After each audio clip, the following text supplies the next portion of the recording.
Hello, my name is Ian, and the last time I was here, I promised to talk to you about two of the most beautiful things in life. Now, today, I am happy to be able to continue on this theme, whereas the last time we spoke about going out into the world and looking for the beauty in nature, in people, and so on. And we also spoke about liminality, which was all about giving yourself space to allow the creative process to unfold and also learning from mistakes. Right now, that episode is already out in part 1, and I'm happy to say that part 2 is coming up soon. And it is within the framework of a conversation I had with a past student of mine who, is a talented guy. He did the movie score for a movie that I had the privilege of seeing as well. And we talked a little bit about his process, therefore not just theory, but also this idea of liminality in practice. Now, today, as you know, you're seeing this video right now on TikTok, or maybe you're seeing it on Instagram. I use these videos usually to promote my podcast episodes at Antonio Media. You can find it on Spotify or wherever. That's the name of it, Antonio Media. And I am continuing now today with the same two beautiful things, as in going out into the world and looking for beauty, but this time with more of a focus on people. Now, the idea that is behind this is called resource, or let's say a resource-oriented approach. Now, that stands in contrast with a deficit-oriented approach. The resource-oriented approach as a teacher is one that allows you to acknowledge, to be mindful of, to appreciate, to support, to celebrate the skills and talents that your learners already have.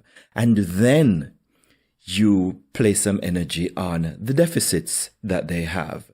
So you focus on the strengths first, and then you speak to the deficits.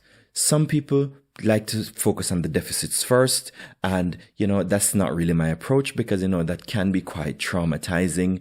And, I prefer, within the learning experience that I facilitate, that my students feel empowered going in and motivated to build on what they already have. I don't have any good reason to have my students feeling like nothing when they come into my class. I derive no satisfaction from causing people to feel that way, right? So I'm looking forward to this episode, and, I'd encourage you to check it out as well. It's probably a new world view to you, but I can tell you it's definitely a compelling topic.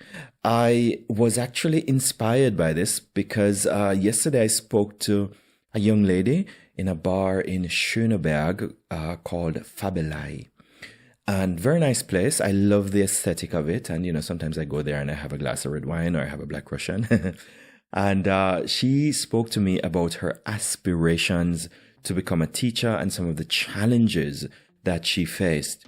And I got to thinking about, the different kind of approaches that inform different kinds of teachers.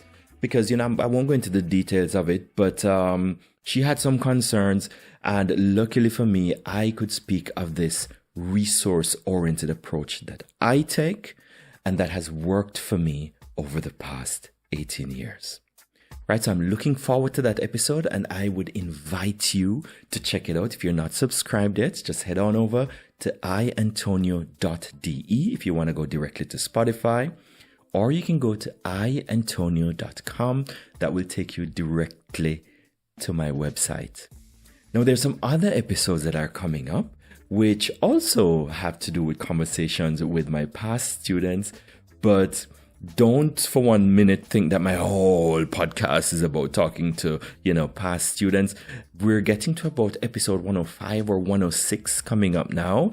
And I can count on maybe 6 fingers how many of my episodes actually involved past students. So this is actually something extremely special, because then you get to hear, let's say, in English we say from the horse's mouth, but you hear from the experiences from the other side of the coin.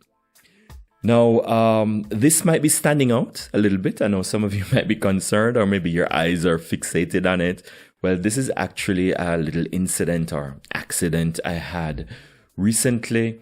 And, it's not my first scar, and chances are it's not going to be my last. And again, I won't go into so much detail, but the most important thing is that I'm still here today, right? So I am looking forward. I wanted to do this, when I feel inspired to do a little video like this, I just do it and I don't care. Okay. So, that's why I'm mentioning it. That's why I decided to do it right now, regardless of this little bandage you see here. So again, Ian Antonio Pattison coming to you from lovely Berlin and inviting you to check out the next episodes that are coming up. Again, as I said, I Antonio Media, that's the name of the show. Check it out. And as usual, I'm always open to your feedback, your questions, or anything you might have. A little resonance from you, goes miles to inspire new episodes, new compelling episodes that will be entertaining or informative or, just fun for you. All right. So as I usually say, with a small win is always a good way to begin. I'm looking forward to hearing from you. And bye for now.